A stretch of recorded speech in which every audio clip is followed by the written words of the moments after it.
Hello again, it's Katie. Well, that was loud. Okay, I have a couple of things to share with you. I want to do the journal video separately, but I do have some other things I want to show you.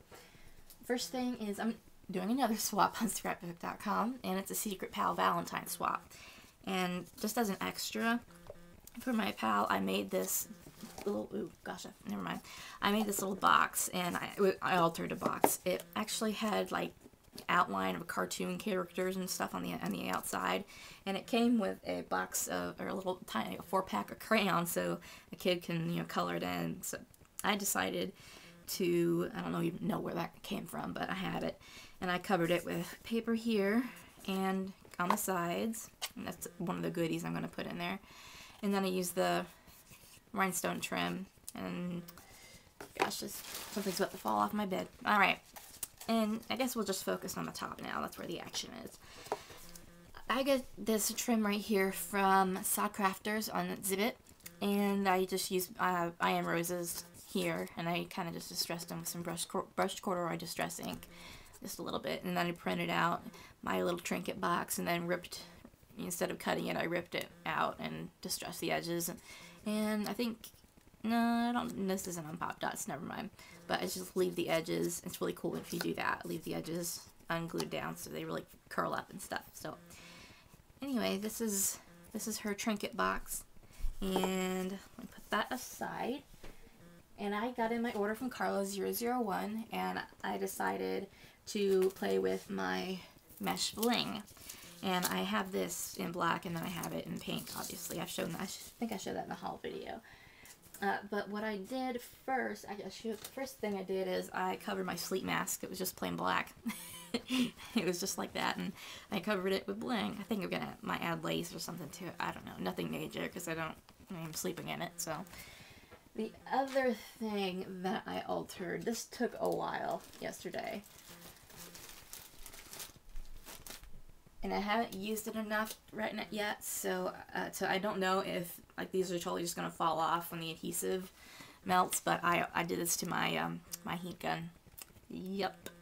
So I'm afraid that when it gets really hot, the adhesive is gonna melt. Or yeah, it's gonna melt, and then these are just gonna start to peel off, because there's a lot of places where it's just a single piece. It's just one big sheet of it didn't cover the whole thing correctly.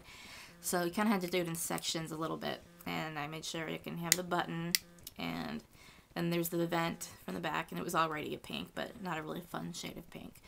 And then I decided to cover the tip of it with, the end of it, with the black blingy mesh.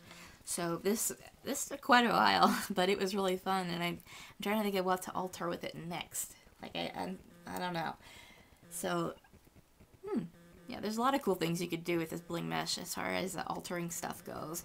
That's where you could alter anything with it, and it cuts really easily, and all you have to do is just, I've been using hot glue so it doesn't show through, and glossy accents would be a good alternative to that as well, if you don't like working with hot glue. And finally, this isn't a creation, but I am really excited about it. Moo, the business cards, they make business stuff for people that have businesses. And they had an offer. It was 50 free cards, and you pay like $5 something in shipping. But they give you 50 of them, and they have great designs, and I just decided to go for it. So the free ones on Vistaprint first of all, they're matte. They're not glossy or anything. They're not real thick. And then on the back of them, they have a big advertisement on it. So these right here are a little bit different. The texture of these and the thickness is incredible. This is just my info right here, and it's all the same. But on the back, there are, if I turn the wrong way, there are 5 different variations of designs with music sheet paper on the back. And because these were free, it says visit my store on Zibbit.com, cardsbymoo.com. So that's what you get when you get them free. But these will last me a while, and I don't mind that being on there. So I will definitely be returning to moo.com for my cards, and they had a lot of really, really pretty designs. And I'm starting to see a lot of the Vistaprint designs repeated over and over and over again. So I think this is a good alternative if you have a store and you're looking for something. And I think these are definitely more expensive than Vistaprint, but you know, you get what you pay for. And now that I've felt these and seen them, I'm hooked. I don't know that I'll ever go back to Vistaprint to print my business cards. So yeah, this is really, really fun. And usually on my business card, people have like a title of whatever their job is, and I couldn't think of anything other than Scrappy Extraordinaire. So I thought that my dad liked that. He thought that was funny. Okay, well that concludes this video. Bye bye everyone.